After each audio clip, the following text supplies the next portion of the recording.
야고보서 5장 7절부터 11절 말씀 마음을 집중하시고 함께 읽어보십니다. 그러므로 형제들아, 주께서 강림하시기까지 길이 참으라. 보라, 농부가 땅에서 나는 귀한 열매를 바라고 길이 참아 이른 비와 늦은 비를 기다리나니 너희도 길이 참고 마음을 굳건하게 하라. 주의 강림이 가까우니라. 형제들아, 서로 원망하지 말라. 그리하여야 심판을 면하리라. 보라, 심판주가 문 밖에 서 계시니라. 형제들아, 주의 이름으로 말한 선지자들을 고난과 오래 참음의 본으로 삼으라. 보라, 인내하는 자를 우리가 복되다 하나니 너희가 욥의 인내를 들었고 주께서 주신 결말을 보았거니와 주는 가장자비하시고 긍휼히 여기시는 이시니라. 아멘. 대림절 세 번째 주일, 오늘 교회에 오셔서 이 강단에 세 번째 촛불이 밝혀진 것을 보셨을 거예요. 지난주 두 개보다는 훨씬 밝게 빛나죠. 그만큼 주님 가까이 오실 때를 마음에 새길 뿐만 아니라 또 우리의 마음속에도 빛으로 임하시는 주님, 또 은혜로 충만함을 또 사모하는 우리의 신앙의 고백이기를 바랍니다. 오늘 이렇게 귀하게 참석한 여러분들 속에도 밝은 빛의 은혜가 충만하기를 주님의 이름으로 축복합니다. 아멘. 예수님이 다시 오심을 기다리는 이 대림절, 우리 인생의 많은 부분은 기다림의 과정입니다. 그런데 기다림이 힘든 이유는 그만큼 오래 참아야 되고 견뎌야 하는 과정 때문인 것이죠. 영국 속담에 이런 말이 있어요. 결혼은 인내다. 결혼하면 3주 동안은 서로 뜨겁게 불타고 3개월 동안 사랑하고 3년 동안 싸우고 30년은 참는다. 아마 30년 이상을 살아오신 부부들은 이 속담이 아마 이해가 될 것입니다. 사랑하는 것은 결국 참아야만 하는 것인 과정인 것을 또 우리는 살면서 경험하게 되는 것이죠. 오늘 이 야고보서의 말씀은 예수님과 어떤 관계일까요? 이 편지를 쓴 야고보는 예수님의 친동생이에요. 그런데 이 야고보는 예수님이 선교하는 당시에는 예수님을 믿지 않았어요. 예수님이 십자가에서 죽으시고 부활하신 다음에 야고보는 그때서야 우리 형님이 정말 메시아이시구나를 그때 믿었던 것이죠. 그래서 오늘 이 본문에도 보면은 예수님을 일컬어서 형님이란 표현이 없어요. 주님으로 표현한 것이죠. 또 여러분이 가족을 전도하는 데 있어서 힘든 상황일 때 예수님의 가정도 그러했다는 것을 참고하시면 여러분 힘을 얻을 수 있을 것입니다. 포기하지 마시고 또 하나님의 은혜 가운데서 우리 가족도 다 예수님을 영접할 날이 올 줄로 믿습니다. 그런데 오늘 이 말씀 속에서 다시 오실 예수님을 언제까지 기다려야 될 것인가? 오늘 본문을 보시면 주께서 강림하시기까지라고 하고 있는 것이죠. 그런데 몇 년, 몇 월, 며칠 특정일이 있다면 기다리는 것도 덜 지칠 것입니다. 그렇지만은 확실한 날짜를 받아놓은 게 아니기 때문에 우리들은 쉽게 지치기가 쉽죠. 그러나 왜 그리 하셨는가에 대한 말씀은 베드로후서 3장 8절을 보시면 알 수 있습니다. 사랑하는 자들아, 주께서는 하루가 천년 같고 천년이 하루 같다는 이 한 가지를 잊지 말라. 하나님의 시간관과 우리의 시간 개념이 다른 거예요. 우리의 하루와 하나님의 하루는 다르다는 거죠. 하나님의 하루는 우리의 천년이 될 수도 있다는 것이에요. 그래서 잠시 후에 오실 거라고 하신 예수님의 그 잠시 후가 며칠이 될지 모르지만 그게 며칠은 몇천 년이 될 수도 있어요. 다만 그 오랜 세월 동안 지금 우리가 기다린 것처럼 또 앞으로 다시 오실 예수님을 기다릴 때 우리가 어떠한 마음으로 기다려야 될 것인가? 또 왜 하나님은 그렇게 기다림의 시간을 우리에게 또 놓아두셨을까? 오늘 이 야고보서에 보면은 그 기다림을 강조하는 말씀들이 여러 번 나와요. 오늘 이 야고보서 서신을 통해서 저는 5가지로 그 우리의 기다림 속에 하나님이 예비하신 은혜가 있음을 또 정리를 했습니다. 첫 번째, 이 기다림 가운데는 길이 참으라고 하는 말씀이 있습니다. 7절을 보시면 길이 참으라, 보라 농부가 땅에서 나는 귀한 열매를 바라고 길이 참아 이른 비와 늦은 비를 기다린다고 말씀하시는 거죠. 우리는 비교적 비에 대한 소중함을 모르잖아요. 그런데 여기 팔레스타인 지역은 건기 우기로 돼 있어서 농사를 지으려면은 이른 비와 늦은 비의 그 때가 맞아야 되는 거예요. 이른 비라 하면 곡식을 심을 때 파종기에 필요한 비가 이른 비예요. 또 늦은 비는 추수 때 한 번 더 내려줘야만 하는 비가 늦은 비입니다. 그러면 파종기와 추수기 사이에 또 아침마다 그 일교차가 심하기 때문에 이슬이 흥건히 그 땅을 적셔주는 것이죠. 그래서 매일 내려주시는 이슬뿐만 아니라 이른 비와 늦은 비는 하나님의 은혜인 것이에요. 또 아무리 농부가 수고하더라도 그때에 합당하게 비를 내려주시지 않는다면 농사를 제대로 지을 수가 없는 것이죠. 그런데 여기서 왜 길이 참으라고 했는가? 농부를 바라보면서 그 농부는 그 땅에서 나는 귀한 열매를 바라보면서, 신앙의 표현으로 말하면 소망을 보는 거예요. 우리도 주님을 기다릴 때 농부와 같이 그 소망을 바라보면서 길이 참으라고 하는 것이죠. 그럴 때 하나님의 때를 따라 도우시는 은혜가 임하는 것을 늘 기억하라고 하는 말씀입니다. 그러므로 다시 오실 예수님을 기다리는 삶 속에는 길이 참게 하시는 하나님의 은혜도 그 속에 있다는 것을 여러분들 기억하시기를 바랍니다. 두 번째로는 마음을 굳건하게 하라는 말씀입니다. 8절, 너희도 길이 참고 마음을 굳건하게 하라, 주께서 가까우시니라. 마음이라고 하는 것은 우리 흔히 조변석계라고 그러죠. 아침에 변하고 저녁에 또 달라지고, 그러니까 우리 마음을 추스를 수가 없어요. 그러나 주님의 오심을 기다리는 가운데 우리의 마음을 굳건하게 해주시겠다고 하는 약속도 들어있습니다. 주님이 가까이 오신다는 것은 이건 상대적인 개념이에요.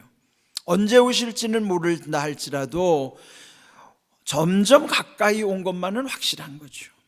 그런데 주님의 가까이 오심을 바라보면서 우리의 마음을 굳건하게 흔들리지 않도록 세워주시는 은혜도 우리는 늘 기억하면서 감사함으로 살아가게 되는 것입니다. 또 세 번째로 서로 원망하지 말라고 말씀을 하십니다. 9절 말씀 보면 원망하지 않아야 심판도 면할 수가 있다. 보라, 심판주가 문 밖에 서 계시니라. 다시 오실 예수님은 심판의 주님으로 오신다는 것이죠. 처음 오신 예수님은 세상을 구원하신 구세주로 오셨지만은 다시 오실 예수님은 하나님의 나라를 완성하시기 위하여 심판하시는 주님으로 오신다는 것을 기억하라는 거예요. 구원의 주님보다 심판의 주님은 우리에게 두려운 주님이시죠. 그런데 심판을 면하는 중요한 비결 중에 하나가 서로 원망하지 않아야 된다는 것이에요. 원망과 불평이라는 것은 내 안에 만족하지 못할 때, 또 남을 탓할 때 나타나는 현상이기도 한 것이죠. 그런데 우리 주변에 보면 소리로 분별하는 경우가 많아요.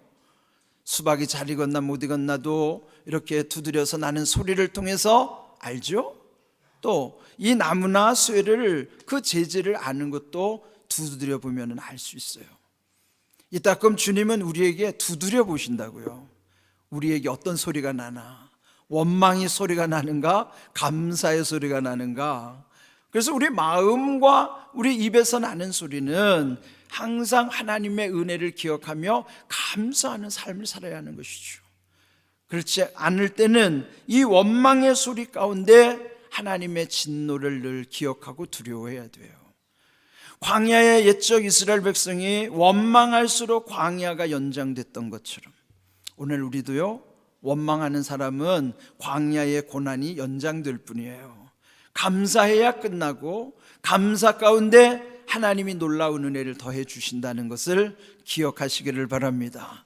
그리고 우리들 스스로가 내게는 어떤 소리가 울려나는가를 늘 살펴야만 하는 것이죠. 또 네 번째로 이 오래 참음을 본을 삼으라고 하는 말씀을 주셨습니다. 10절 말씀 보면 형제들아 주의 이름으로 말한 선지자들을 고난과 오래 참음의 본으로 삼으라. 여러분, 이 누군가를 본을 삼으면 내게 큰 힘이 될 때가 있어요. 내가 어떤 힘든 일을 겪을 때나 그런 어떤 험한 일을 만났을 때에 나보다도 더 큰 고난을 겪었던 분이 내게 와서 내 손을 잡아줄 때, 그리고 염려하지 말라고, 어차피 이 시간은 조금만 이겨내면 하나님께서 더 큰 은혜 주실 것이라고 위로해 줄 때에 그 위로는 큰 힘이 되는 것이에요. 그래서 내가 지금 어떤 형편에 있을지라도 여기 오래 참음의 본을 삼는 대상이 있어야 돼요. 그 대상을 성경에 주의 이름으로 말한 선지자들을 통해서 본을 삼으라는 거예요. 성경의 모든 선지자들은 고난을 다 통과한 분들이에요.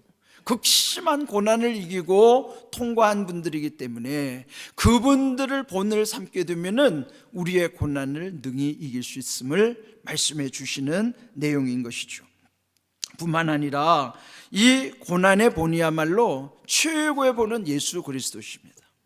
예수님 십자가에서 죽기까지 그분이 가신 길은 모든 우리가 감당할 수 없는 일들을 당하신 고난이었어요. 그래서 누가복음 18장에 보면요, 그분이 십자가의 길을 갈 때 처음에 희롱당하시고 능욕당하시고 채찍질 당하시고 또 침뱉음 당하시고 마침내 죽음을 당하시기까지 묵묵히 그 길을 가셨던 것이죠. 그렇다면 이 오래 참음의 본이야말로 예수님의 십자가일 수밖에 없습니다. 예수님의 십자가 앞에 오면 우리 인생의 모든 고난이 다 작게 느껴지는 것이에요. 그리고 그 모든 고난, 죽기까지 그 모든 고난을 이겨내신 주님이야말로 우리의 모든 고난을 위로해 주실 뿐만 아니라 고난을 이길 수 있는 능력도 주시고 또 고난의 길을 열어주셔서 해결하시는 분도 예수 그리스도이신 줄로 믿습니다. 그래서 우리는 어떤 형편에서든지 예수님을 본받고 주님을 바라봐야만 하는 것이죠. 이 오래 참음해 보는 우리 일상에서 보면은 자녀들을 키울 때에도 그 부모가 오래 참고 견딘 만큼 자녀들이 성숙하는 거예요. 그렇지 못하면 자녀들이 삐뚤어가게 되고 잘못되는 경우가 있죠. 그 속상함을 부모는 다 겪어내야만 자녀들이 온전한 인격으로 성숙한 모습으로 자라나는 원리와도 같은 것이죠. 그 다음에 또 다섯 번째로 이 오래 참고 인내하고 기다림 속에는 또 하나님이 우리에게 인내를 통해서 온전함을 주시기 위함인 것입니다. 야고보서 1장 4절 이 서신의 앞부분에 보면요, 인내를 온전히 이루라. 이는 너희로 온전하고 구비하여 조금도 부족함이 없게 하려 함이라 말씀하시는 거예요. 왜 인내를 온전히 이루어야만 하는가? 그래야 온전해진다는 것이에요. 온전함이 구비되어야만 조금도 부족함이 없다고 말씀하시는 거예요. 그럴 때마다 여러분, 어떤 어려움이 올 때 또 기다리는 과정 속에서 또 참고 견딜 때에 하나님의 뜻을 기억하십시오. 왜 이런 고난을 주실까? 나의 믿음도 온전할 뿐만 아니라 내 삶도 온전하게 하시기 위해서 이런 고난을 주셨다 하는 것이죠. 그러나 예외도 있어요. 죄로 인한 고난은 빨리 돌이켜 회개해야만 그 고난이 끝나는 거예요. 그런데 그걸 깨닫지 못하고 회개하지 않으면 고난은 계속 더 절망으로 이어질 수밖에 없습니다. 그러나 내가 회개한 이후에도 또 철저하게 뉘우쳐 회개한 이후, 또는 어떤 내가 깨닫지 못하는, 나는 어떤 죄로 인한 고난이 아님에도 불구하고 이 고난을 당한다고 여겨질 때, 또 어떤 선한 일을 함에도 고난을 당할 때, 그때는 그 고난 속에는 우리를 온전케 하시는 하나님의 뜻이 있음을 기억하십시오. 그건 어떻게 할 수 있을까요? 기도할 때 하나님이 우리 안에 평안을 주시는 것은 확실히 그 고난을 이기게 하시는 힘이에요. 오늘 이 주시는 말씀 속에서 또 하나 기억해야 될 것은 그 중요한 고난의 모델, 기다림의 모델로 욥을 강조하는 내용이 있어요. 11절을 보시면은 인내하는 자를 우리가 복되다 하나니 너희가 욥의 인내를 들었고 주께서 주신 결말을 보았거니와 주는 가장자비하시고 긍휼히 여기시는 이시니라. 먼저 하나님이 어떤 분이신가를 기억하십시오. 하나님은 가장자비하시고 긍휼, 불쌍히 여겨주시는 분. 그러면 하나님은 사랑 그 자체이시잖아요. 우리 생각할 때는 나는 내가 제일 나를 사랑할 것 같죠? 또 내가 나를 제일 잘할 것 같죠? 그렇지 않아요. 성경 원리를 알고 보면은 하나님이 나를 더 사랑하시고 나를 더 많이 하신다는 것을 고백할 수밖에 없는 것이에요. 나보다 나를 더 사랑하신 하나님, 나보다 나를 더 잘하시는 하나님이 오늘 이렇게 말씀하시는 거예요. 욥을 통해서 그 욥의 인내를 통해 우리에게도 복을 예비하신다는 것이죠. 그리고 그 결론을 보여주시는 거예요. 욥의 고난은 욥 한 사람으로 족한 것이죠. 우리 인생이 예수님 다음으로 욥의 고난인데 우리도 그 고난을 원해도 당할 수가 없어요. 하나님은 이렇게 우리에게 왜 이 욥의 인내를 통해서 교훈을 주시는가? 욥기를 읽어보시면 아시죠? 당시 욥은 동방의 의인이요 당시의 최고 부자라고 그랬어요. 뿐만 아니라 7남 3녀 10남매의 다복한 가정이었어요. 그럼 뭐가 부럽습니까? 그런데 그 가정에 어느 날 갑자기 엄청난 이런 모진 고난이 쏟아지기 시작하는 거예요. 물론 마귀가 욥의 완전함을 부수기 위해서 그렇게 한 것이지만 그 욥의 이겨내는 과정은 누구도 감당하기 어려운 일이었어요. 하루아침에 그의 모든 재산이 다 망실을 됐을 뿐만 아니라 그 다음에는 10남매 자녀가 하루아침에 집이 무너져서 다 죽었어요. 또 자기 몸도 그냥 만신창이 돼서 기와장으로 긁어야만 할 정도로 진물이 일어나고, 그러면 모든 것을 다 잃은 상황에서 그럼 마지막에 서로 힘이 되어야 하는 것이 부부 사이겠죠. 그런데 욥의 아내는 그 남편을 향하여 저주를 퍼붓는 것이에요. 네가 그래도 자기의 온전함을 굳게 지키느냐? 하나님을 욕하고 죽으라. 여러분, 욕하는 사람이 죽으라고 표현하겠어요? 우리 걸쭉한 사투리라면 엄청난 모욕적인 발언을 했겠죠. 그러니까 이런 충격 가운데서도 욥은 끝까지 하나님을 붙잡았어요. 모든 걸 다 잃어버리고 더 잃어버릴 것도 없고 더 떨어질 수도 없는 절망 가운데서도 오직 하나님만 바라보고 힘을 얻게 되는 것이에요. 그러면서 그가 그 고난 중에 하나님께 이런 고백을 하는 거예요. 욥기 23장 10절을 보시면은 내가 가는 길을 하나님이 아시니 하나님께서 나를 단련하신 후에는 내가 정금같이 되어 나오리라. 여러분, 이 순금이라고 하는 것은 그 불에 불순물이 다 빠진 상태의 그 순금이 되기까지 하나님이 이 욥의 고난 속에 이와 같이 단련하신 후에 예비하신 은혜를 욥은 의심하지 않았어요. 그리고 붙잡고 결국 그 길을 가게 된 것이죠. 그리고 결국 욥기 42장 5절에 이렇게 고백하는 거예요. 내가 하나님께 대하여 귀로만 들었지만 이제는 눈으로 하나님을 배웁나이다.